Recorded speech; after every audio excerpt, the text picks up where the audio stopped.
우리가 뭐 회계사나 부동산 에이전트나 아니면 변호사를 찾을 때 우리가 어떻게 그런 분들을 찾죠? 대부분 이제 지인의 소개로 이제 하는 거죠. 소개를 통해서 어떤 변호사나 에이전트를 구한다는 건 그분이 좋은 선례를 갖고 있다는 거예요. 그리고 좋은 선례를 갖고 있기 때문에 그분이 곧 뭐다? 믿을만 하다는 겁니다. 우리가 예수 그리스도를 나의 주인으로 믿고 따르게 되는 것은 어떤 종교적인 신념이라든지 어떤 지식적인 동의 때문이 아니에요. 예수님이 보이신 선례가 있고 그 선례를 통해서 우리가 그분을 믿을만 하다 믿게 되는 겁니다. 그것이 뭐 과거의 역사이든 아니면 개인의 경험이든 간에 어떤 선례를 통해서 우리가 믿음을 갖게 된다는 얘기를 하는 거예요. 40장 1절 보면 그 후에라고 짧게 그 시간대를 설명하죠. 근데 이거는 엄청 긴 시간이에요. 요셉이 17살에 노예가 되잖아요. 그리고 2명의 관원장의 꿈을 해석해 주는 게 28살이거든요. 그리고 나서 2년 더 갇혀 있다가 30살에 애굽의 총리가 돼요. 그 얘기는 뭐냐면 40장 1절은 적어도 5년 이상 감옥에 있는 상태를 얘기하는 겁니다. 그거를 짧게 줄여서 그 후에라고 얘기한 거죠. 15절에 보면 요셉은요 자기가 죄가 없다는 걸 알고 있어요. 자기가 히브리 땅에서 도둑질 당해서 구덩이에 갇혔고 현재는 억울한 누명으로 구덩이에 갇혀 있다라는 표현을 쓰거든요. 히브리어로 보면은 요셉은 자신이 어떻게 구덩이에 떨어졌는지 또 10년이 넘도록 그걸 잊은 적이 없다는 거예요. 예수를 믿는다고 해서 과거의 상처나 어떤 아픔들이요 잊혀지는 게 아니에요. 우리는 오해를 하는 거예요. 예수를 믿으면 다 잊혀진다, 다 깨끗해진다 생각하지만 실제로 그렇지 않아요. 과거의 상처를 잊어라, 잊지 않으면 너만 손해다 라고 말하는 건 사실 좀 무례하죠. 말은 쉽죠. 근데 사람의 마음이 그렇지 않거든요. 물론 요셉이 자유자가 되어갖고 큰 성공을 거뒀다면 이런 상처들이 조금은 덜할 수 있지만 여전히 그는 노예의 상태에서 죄수의 신분으로 떨어졌죠. 급이 더 떨어졌죠. 근데 그 억울함을 잊어라 라고 할 수 있는 환경 자체가 아니기 때문에 그는 항상 그걸 뭐다? 생각을 하는 겁니다. 내가 죄가 없고 도둑질 당해서 구덩이에 떨어지고 억울하게 또 구덩이에 있는 상태라는 걸 잊지 않은 거예요. 왜 그 군인들이 보면 그 여자친구랑 헤어지고 탈영을 해요. 이해가 안 되죠. 결혼한 사이도 아니고 헤어진 여자친구 때문에 탈영을 한다는 게 이해가 안 되잖아요. 근데 왜 그게 가능하냐면 군인들은 폐쇄적인 환경에 살잖아요. 그 환경 자체가 누구를 새롭게 만나고 이런 환경이 아니에요. 폐쇄적인 환경에 시간은 많아요. 그러니까 항상 뭘 하죠? 생각을 하는 겁니다. 헤어진 여자친구를. 예전에 어떤 군인이 바다에 뛰어들었어요. 너 왜 바다에 왜 갔냐 했더니 여자친구가 부른다는 거죠. 그러니까 환경 자체가 뭔가 다르다면 그런 과거의 상처나 아픔들을 그나마 좀 덜 생각할 수 있지만 누구를 만날 환경도 아니고 폐쇄적인 환경에 시간이 많으면 맨날 그런 자신의 상처와 아픔들을 계속 생각하고 묵상하는 겁니다. 요셉은 지금 자신이 노예로 팔리고 누명을 써서 감옥에 있다는 거를 잊을 수 있는 환경이 아닌 거예요. 왜냐면 시간도 많고 환경 자체가 어려우니까요. 하지만 요셉이요 보면 특이한 게 뭐냐면 그것을 묵상하거나 후회하지 않았다는 겁니다. 그 과거의 상처와 아픔들이 있는 건 기억하지만 그것을 계속 생각하고 그것을 막 적용하고 막 복수해야지라고 생각하지 않았다는 거예요. 작년에 코로나 기간 동안에 한국의 집값이 엄청 올랐어요. 정말 말도 안 되게 올랐거든요. 미국도 똑같지만. 그래서 부부싸움이 많이 늘었대요. 그 싸운 이유가 그거예요. 내가 뭐라 그랬냐, 그때 집을 사라 그러지 않았냐, 또 내가 뭐라 그랬냐, 그때 집을 팔지 말았어야 되지 않냐, 이게 뭐야, 너 때문에 집 팔아갖고 지금 우리 몇 억 손해본 거야? 라고 한다는 거죠.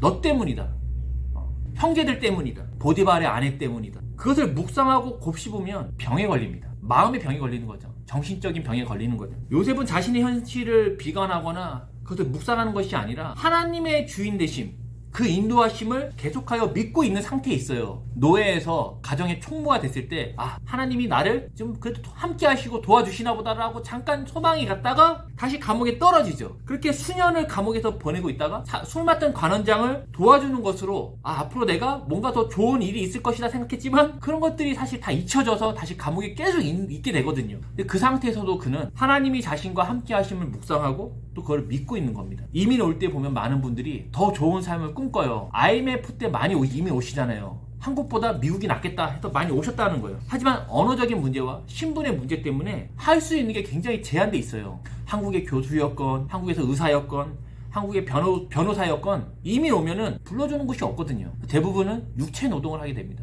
페인트를 칠한다든지 지붕을 고친다든지 아니면 배달 같은 굉장히 생소한 일들을 하게 된다는 거예요. 그때 많은 분들이요 좌절합니다. 왜 좌절할까요? 자신의 지금의 현실을 계속 묵상해서 그래요. 과거의 영광을 계속 생각해서 그런 겁니다. 그리고 나서 나를 이민 오게 한 친구와 나를 이민 오게 한 가족과 또 연락이 없는 한국의 친구들을 묵상하면서 망가지는 겁니다. 그리고 마음에 병이 생기고 맨날 싸우는 거죠. 그러고 나서 맨날 내가 한국에서 이런 사람이었다. 별 의미 없는 얘기들을 하게 되는 겁니다. 이때 하나님의 백성들은 하나님을 묵상하는 겁니다. 하나님의 주인 되심을 계속하여 믿고 인정하는 것이죠. 내 환경과 내 상태와 관계없이 그렇게 말이죠. 그러면 하나님이 함께 하심을 믿는다는 것은 하나님의 뭘 믿는 것이고 요셉은 왜 얼굴에 근심의 빛이 없었을까라는 겁니다. 두 관원장과의 대화에서 우리는 그 힌트를 발견할 수가 있어요. 1절에 보면 그 후에 감옥에서 수년의 시간이 흐른 후에 누가 같이 수감이 되죠. 왕의 술 맡은 자와 떡 굽는 자, 그들의 주인 파라오에게 범죄함으로 인해서 수감이 돼요. 사람은 자신의 주인의 눈밖에 나면요 모든 걸 잃게 되는 거예요.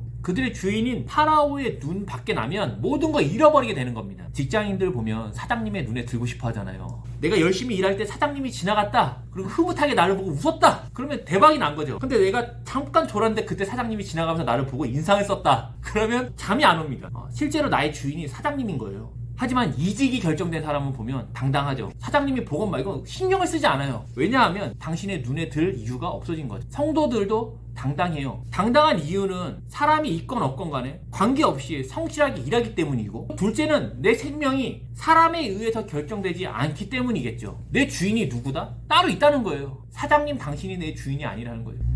참새 같은 작은 것도 먹이시는 분이 우리에게 이런 말씀을 하시죠. 마태복음 10장 28절 32절 한번 읽어주세요. 몸은 죽여도 영혼은 능히 죽이지 못하는 자들을 두려워하지 말고 오직 몸과 영혼을 능히 지옥이 멸하실 수 있는 이를 두려워하라. 참새 2마리가 한 아사리온에 팔리지 않느냐?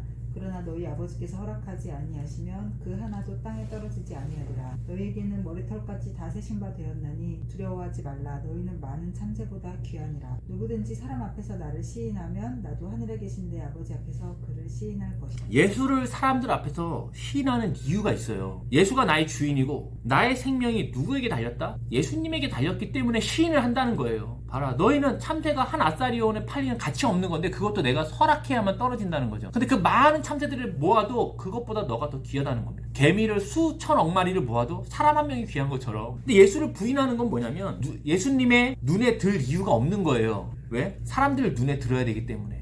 나의 주인은 예수님이 아니고 사람들이기 때문에 그렇게 한다는 겁니다. 요한복음 9장 22절. 그 부모가 이렇게 말한 것은 이미 유대인들이 누구든지 예수를 그리스도로 시인하는 자는 출교하기로 결의하였으므로 그들을 무서워함이러라. 실제로 예수를 그리스도라고 인정을 하고 시인하잖아요. 그러면 유대교에서 출교를 당해요. 유대인이 더 이상 아니게 되는 거예요. 그리고 유대인의 공동체에 더 이상 못 들어갑니다. 우리가 볼 때는 공동체를 떠나게 되는 건 별거 아니지만 당시에 공동체에서 버림을 받는다는 건 뭐냐면 생계에 대한 문제가 생기고 직업을 얻을 수가 없고 차별을 당한다는 거예요. 심각한 문제죠. 그러니까 사람들이 예수가 주인이 아니니 예수님의 눈에 들 필요가 없고 로마 황제와 다수의 사람들의 눈에 들고자 했던 겁니다.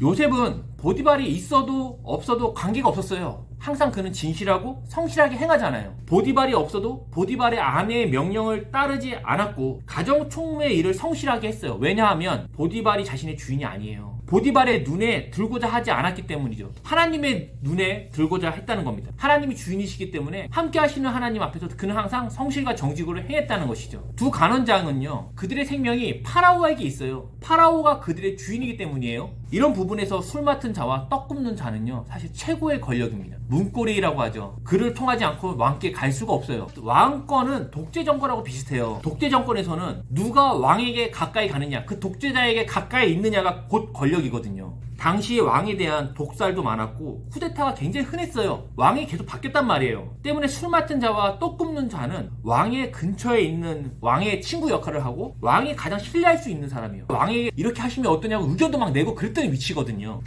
지금도 보면 북한에 김정은 형제 곁에 누가 있는지를 항상 보잖아요. 김정은 옆에 누가 있느냐를 보고 2순위, 3순위를 정하는 거거든요. 왕 곁에 있는 자들은 그래서 항상 어떻게 해요? 밝은 얼굴로 암요, 그럼요, 당연하죠, 별말씀을요를 남발하는 겁니다. 느헤미야를 보면 느헤미야의 직업이 왕의 술 간원이었어요. 아닥사스다 왕에게 술을 따라주는 사람이었거든요. 그러니까 엄청난 권력이었어요. 완전 성공한 사람이죠. 근데 느헤미야가 얼굴에 근심이 있는 거예요. 그러면 안 되거든요. 그러니까 지금 느헤미야의 주인은 왕이 아닌 거예요. 얼굴에 근심이 있어요. 왜? 예루살렘에 대한 소식을 들었기 때문입니다. 사실 술맛 떨어지잖아요. 앞에서 울고 있고 근심하고 있으면 왕이 야 너 처형 하면 되는 거지만 그렇게 하지 않고 말합니다. 왕 곁에서 청탁도 하고요. 왕과 가까이서 얼굴을 대하는 술 맡은 자와 떡 굽는 자들은 사실 엄청난 권력인데 그 주인의 눈밖에 나서 자천을 했다는 거예요. 여기서 보면은 범죄하다라는 단어를 써요. 근데 이게 하타라는 단어인데 이거는 종교적인 범죄를 뜻해요. 그러니까 물론 윤리 도덕적인 범죄도 있지만 종교적인 범죄를 쓸 때 보통 이 단어를 씁니다. 하타를. 그러니까 파라오가 신이잖아요. 그 신의 현현이기 때문에 파라오에 대한 발언이 문제가 되는 거예요. 제가 볼 때 이거는 정치적인 모함이나 가짜 뉴스였을 것 같아요. 떡 맡은 자가 얘기했겠죠. 우리 파라오님은 흰떡밖에 안 먹어. 그래서 우리가 흰떡을 잘 만들어야 돼. 이렇게 얘기했는데 누군가를 거쳐서 얘기가 이렇게 나옵니다. 파라오가 편식이 심하다고 떡 굽는 관원장이 얘기하더라. 그러면 신에 대한 모독으로 자천하는 거죠. 사실 정치라는 게 그래요. 누군가에게 밀리면 한 단계 떨어지는 게 아니고 완전히 끝장나는 거거든요. 이번에 대통령 후보 경선을 하는 정당에서 보면 대통령 후보가 되지 못하면 2등을 했다. 정당에서. 그러면 한 단계 떨어지는 게 아니라 아예 그 정치판에서 기억이 다 나지 않는 거거든요. 자천된 두 간원장은 지금 요셉이 갇힌 곳으로 떨어지는 거예요. 그 엄청난 문고리 권력이었다가 바로 자천해서 깊은 곳으로 떨어지는 겁니다. 한 방에. 정치니까요. 여기서 핵심은 뭐냐면 요셉이 있는 감옥에 수감이 됐다는 거예요. 우연을 가장한 필연입니다. 요셉에게는 이제 장관급의 사람들을 가까이 할 수 있는 기회가 생긴 거예요. 사절에 보면 갇힌 지 여러 날 동안 그가 수종을 들었습니다. 요셉은 지금 이들을 통해서 뭐하냐? 정치를 배우는 거예요. 자, 군대에 가면 할 게 없어요. 밤에 1시간씩 근무를 서야 되고 시간이 엄청 많거든요. 몇 시간을 멀뚱멀뚱 있을 수가 없어요. 그러면 같이 근무 서는 사람하고 많은 얘기를 합니다. 그럼 무슨 얘기를 할까요? 자신의 모든 인생 스토리를 얘기해요. 태어나갖고 어디서 살았고 어디 학교 나왔고 뭐 했고 밖에서 어떤 일 했고 누굴 만났고 그런 이야기를 풀 스토리로 들어도 1년이 안 지났어요. 그럼 나중 되면 또 한 번 또 들어야 돼요. 감옥에서 시간이 남아돌잖아요. 두 간원쟁이 요셉에게 무슨 얘기를 했겠어요? 이집트의 정치, 이집트의 환경, 상황, 파라오에 관한 얘기를 맨날 하는 겁니다. 요셉은 그거를 수종 들으면서 맨날 듣는 거예요. 들어주는 게 일이니까. 들으면서 뭐야? 정치를 배우는 겁니다. 이후에 요셉이 총리가 되잖아요. 근데 총리는 똑똑하다고만 되는 게 아니에요. 사람들을 장악하고 또 이용당하지 않으면서도 그들을 통치할 수 있는 건 정치력인데 이것들을 요셉이 다 어디서 배웠을까요? 갑자기 생긴 게 아니란 말이죠. 사람들은요 시야가 짧아요. 그리고 장래일을 알지 못하기 때문에 지금이 좋지 않으면 의미가 없다고 생각을 해요. 그리고 의미를 발견하지 못하면 항상 불평과 포기하는 일들이 생기는 겁니다. 내가 그렇지 뭐. 나는 안 돼. 봐 내가 이거 사는 거 돈도 많이 못 벌어갖고 집도 그지 같은 데 살고 차도 그지 같고 이렇게 자신에게 의미를 부여하지 못하면 불평과 포기를 하게 되는 겁니다. 우리는 요셉이 이집트의 총리가 되어서 많은 생명을 구원할 거라는 결론을 알고 있잖아요. 그러니까 그냥 읽지만 요셉이 가나안에서 이집트로 끌려오고 억울하게 감옥에서 13년의 시간을 보내지만 결론을 알고 있기 때문에 의미가 있다고 생각하지만 실제로 요셉은 이런 것들의 의미를 알지 못하잖아요. 그냥 억울하게 끌려와갖고 감옥에 있는 거거든. 내가 이런 일을 당했다고 생각해 보시오. 거기서 성실과 정직으로 살까요? 맨날 불평, 불만, 형들에 대한 원망, 보디바의 아내에 대한 원망. 요셉은 결과를 알지 못하고 여전히 그의 환경은 감옥에 있고 환경이 좋지 않지만 삶을 포기하거나 불평하지 않고 있어요. 포기했다는 건 삶에 의미가 없다는 거거든요. 의미가 없으니까 포기하는 거예요. 의미가 없으니 삶을 소중히 여기지 않게 되고 방치하게 되고 그냥 버려두게 되는 겁니다. 형제들과 그 누명 때문에 그 구덩이에서 10년 넘게 살고 있는 걸 그는 알고 있지만 이것을 묵상하는 것이 아니에요. 현재 나와 함께 하시는 하나님을 신뢰하고 의지하는 겁니다. 왜? 나는 다 모르니까. 5절에 보니까 두 간원장이 각기 다른 꿈을 꾸게 되죠. 요셉이 아침에 수종을 들러갔는데 두 분의 얼굴에 근심이 가득한 거예요. 아침부터 아주 죽상인 거죠. 단번에 당연히 알아보는 거죠. 관원장들은 꿈을 꾸고 왜 근심을 했을까요? 8절에 보면 꿈을 꾸었는데 이를 해석해줄 사람이 없다는 거예요. 고대인들은 잠은 죽은 사람뿐 아니라 신들이 거하는 세계에 접촉을 하게 되고 꿈은 신들에게 오는 선물이라고 생각하거든요. 그러니 이 신의 계시를 해석하는 게 굉장히 중요합니다. 이를 위해서 전문가가 따로 있었어요. 파라오가 2년 이후에 꿈을 꾸거든요. 그때 파라오가 어떻게 합니까? 점술가와 박사들을 불러갖고 꿈의 해석을 말하거든요. 이거는 그냥 꿈이 아니라 계시니까요. 우리나라도 그런 거 있잖아요. 치아가 빠지면 뭐다? 누가 돌아가신다. 근데 그것이 물어보죠. 앞니가 빠졌냐 어금니가 빠졌냐. 어금니가 빠졌다? 재물을 잃어버린다. 이런 꿈에 대한 근심의 원인은 대체 뭘까요? 왜 그렇게 해석하고 싶어 하는 거죠? 장래의 일에 대한 불안입니다.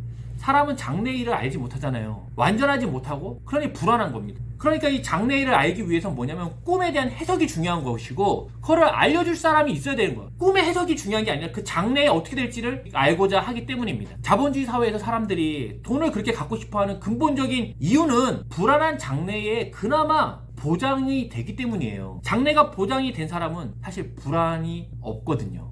유학생들이요, 미국에 와서 많은 돈을 쓴단 말이에요. 학비도 엄청 비싸고 거주비도 비싸고 엄청 많은 돈을 쓰기 때문에 빨리 공부하고 빨리 돌아가고자 합니다. 뭔가 쫓겨요. 불안해하고 굉장히 분주합니다. 하지만 어떤 유학생들은 여유가 넘쳐요. 장래일이 결정이 되어 있는 거죠. 내가 유학 오기 전에 이미 갈 곳이 정해진 거예요. 우리 아빠가 사장님이야. 우리 아빠가 그 담임 목사님이야. 그분들의 얼굴에 여유가 있어요. 왜? 나는 갈 곳이 정해져 있다. 장래일이 결정이 된 거예요. 독재 정권에서 정치인의 말로는요, 둘 중 하나예요. 왕권의 강화를 위해서 복직이 되든가 아니면 처형입니다. 북쪽의 김정은 형제 보세요. 딱 집권하자마자 어떻게 해요? 세습하자마자 축청하잖아요. 왜냐면 왕권의 강화에 도움이 안 되는 사람들, 방해되는 사람들, 쿠데타를 일으킬 수 있는 사람들은 다 죽이는 겁니다. 정권이 불안하니까요. 감옥에 있는 관원장들은 이 고위급 장관으로서 불안한 거예요. 꿈에 대한 해석을 받아야 됩니다. 왜? 처형 아니면 복직이거든요. 장래일을 알고 싶어 하는 겁니다.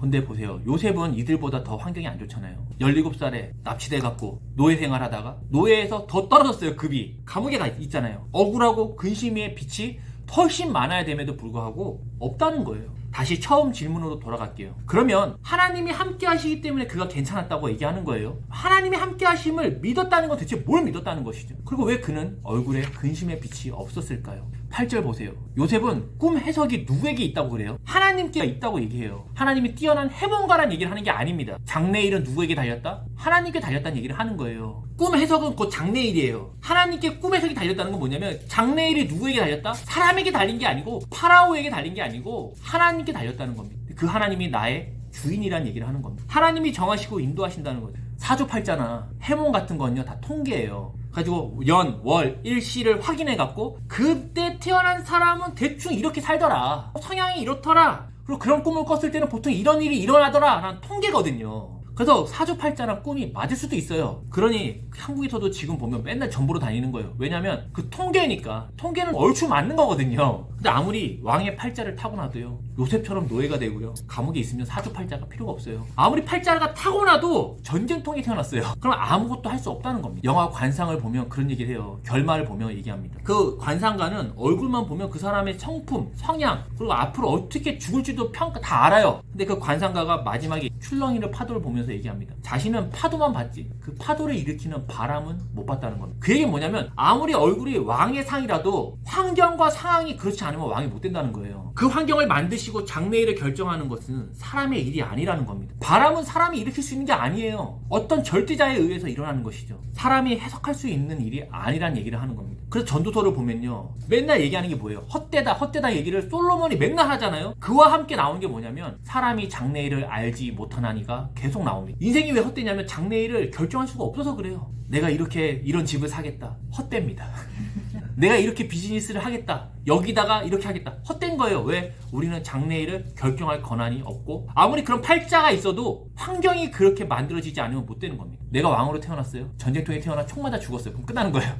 인생이 헛되지 않기 위해서는 뭐냐면 장래일을 아는 분에게 그걸 맡겨야 된다는 얘기를 하는 거예요. 전도사가. 그러니까 항상 끝에 가서 얘기를 하는 겁니다. 하나님께 모든 걸 맡기라는 얘기를 하는 겁니다. 하나님이 사람의 장래일을 정하시고요, 그렇게 인도를 하세요. 요셉이 억울함을 가지고 지금 10년 넘는 옥살이를 하고 노예 생활을 하지만 그가 왜 근심을 하지 않을까? 생각은 하겠죠. 왜 내가 여기에 와 있는지. 하지만 왜 그는 근심의 빛이 없을까? 하나님이 장래일을 아시고 인도하심을 그는 여전히 믿고 있는 겁니다. 이것이 자신과 함께 하시는 하나님의 성품이에요. 하나님이 함께 하시니까 형통하다는 얘기가 뭐라 그랬습니까? 자신이 갈 바를 알게 된다고 얘기했었죠.